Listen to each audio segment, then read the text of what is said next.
The Supreme Court's most senior liberal Justice Sonia Sotomayor says she's cried after the court handed down certain decisions. Justice Sotomayor speaking at Harvard University and warning there may be more tears ahead. Her comments coming as the Supreme Court faces historic public disapproval ratings while also being plagued with ethics scandals. Just recently, photos resurfaced of an upside-down American flag and another flag associated with January 6th being flown outside the homes of Justice Samuel Alito. According to the Washington Post, Martha Ann Alito, his wife, was responsible for the upside-down flag, saying it was in response to a neighborhood dispute. Several top Democrats, though, are seeking a meeting with Chief Justice John Roberts over that controversy. Joining me now is Democratic Representative Steve Cohen of Tennessee, who's also a member of the House Judiciary Committee, and he's leading an effort to censure Samuel Alito. Congressman, thanks so much for being here with us. Why do you think Alito should be censured? Well, what he's done is contrary to his oath of office. It's contrary to what the role of a Supreme Court justice should be, which is to be impartial at all times and avoid even the appearance of impropriety. And it's clear that he's done that. He's done it in the past with actions. He did an action at the State of the Union when he looked at the president and shook his head and muttered something. I think he muttered no. No Supreme Court justice has ever muttered anything or made any gestures during his presidential State of the Union. So he's done that before, and we need to take note of it. We need to let the public know we care about it. We think it's wrong, and he should recuse himself. We asked for a censure, but we also asked him to recuse himself from all cases relating to President Trump and the January 6th insurrection, and also he should recuse himself from any cases dealing with church and state relations, having flown that flag in his vacation home concerning basically a Christian nation.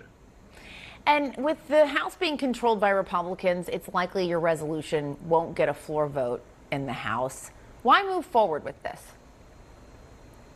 Well, because you're not going to get a vote, which is unfortunate, doesn't mean you should still not stand up for people that find this to be reprehensible toward the Constitution and towards the department, towards the justice system in our country. I'm a lawyer, and I have pride in the justice system, and our system is made up to give people confidence in our government, which they should. The rule of law is respected by people all over the world about the United States, and the rule of law has been stepped on. And it's been stepped on by Alito. It's been stepped on by Clarence Thomas, Winnebagos, long trips, yachts, all kind of special favors for he and Thomas as well, and then Clarence Thomas's wife.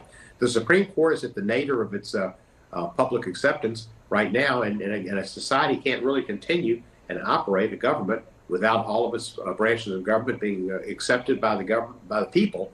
And right now, the Supreme Court is far from accepted. And the Supreme Court only adopted a code of ethics back in November after a lot of public outcry over some of these ethics scandals. Do you think that's sufficient? Do you think that's a step in the right direction? The step in the right direction, and I commend Senator Whitehouse for what he did in leading that, but we need to go further. And we really, I think we're probably going to have an expansion of the court, because what's happened right now, having this court so awful, is Mitch McConnell and his control of the system. He stopped Merrick Garland from getting a hearing and a vote when President Obama recommended him for Supreme Court within a year of the end of his term. And he said it was too close to the end of his term and it should be decided by the people in the election in November. And he was, I think, nominated in January or February.